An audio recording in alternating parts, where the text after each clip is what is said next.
You work hard. You study your flaws and try to correct them. You try to be better in every way you know how.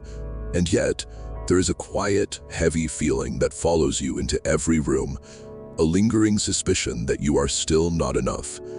To understand why this happens, we have to look at a young monk named Samar. He arrived at this remote mountain monastery 3 years ago, studying under the patient guidance of Master Shen. Samar did the work. He studied the old texts, sat in meditation without complaint, and applied every lesson he was taught.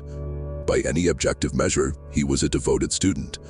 But he carried a persistent weight inside him, a hollow deficit that refused to clear, regardless of his discipline. Here we hit a strange contradiction. Doing all the right things, executing the routine flawlessly, does not automatically erase the internal feeling of being insufficient. This animation shows exactly how that deficit is created. If this small lamp represents Samar, watch what happens when he observes his peers. He sees one monk with absolute stillness, another with profound wisdom, and another radiating natural joy. As these much larger lamps appear, Samar's own light visually shrinks, even though his actual flame hasn't changed. Reacting to this, he frantically stacked on more effort. He stayed longer in meditation, read more pages, and aggressively tweaked his behavior, trying to build himself up to match the brightness of those around him. None of it worked. He added hours, habits, and knowledge, but the feeling of missing something stayed exactly where it was. The constant external measurement backed him into a psychological corner. He stopped worrying that his routine was flawed and began to fear that he himself was broken. Exhausted, Samar finally sat across from Master Shen in his quiet quarters.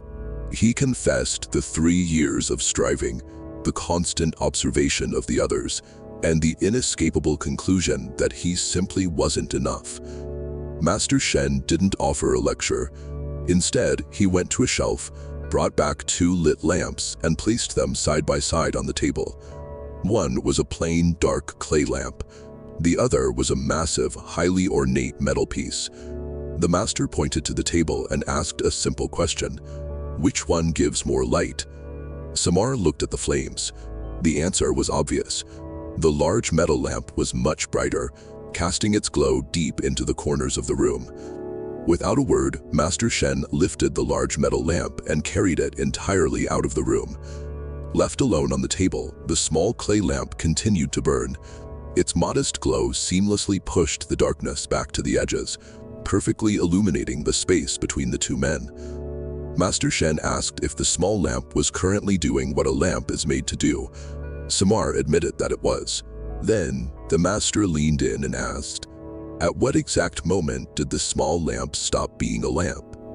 This animation shows the exact mechanics of the master's lesson. Here are 2 overlapping circles of light. When the larger circle is removed, the smaller circle remains. Dotted lines confirm its radius perfectly reaches the necessary boundaries of the room. The small lamp's output never diminished. Its perceived value only shrank because it was placed next to a larger light source. This was Samar's exact problem. His feeling of inadequacy was never a spiritual or biological failing. It was a complete illusion, manufactured entirely by the act of comparison. Sitting in the quiet room, Samar realized the small flame hadn't strained or changed when the large lamp was taken away. It only became easier to see. He looked back at 3 years of frantic self-modification. He had exhausted himself trying to become the large lamp without once stopping to ask if his baseline self was already sufficient. Master Shen offered one final directive. He told Samar that a lamp does not look sideways at other lamps. The cure for inadequacy is turning your full attention to your own flame. Out of all the habits, studies, and disciplines Samar had adopted, he had completely ignored the one strategy that actually worked: the act of simply leaving himself alone. Your perceived smallness is a trick played by the people you choose to stand next to. Remove the comparison and look at what you actually are. You were already giving your required light. You were enough long before you started measuring yourself against everyone else. Drop the metric of comparison and recognize the light you are already casting. Leave a comment below if you are finally ready to see your own flame, and share this video with someone who needs to hear this today.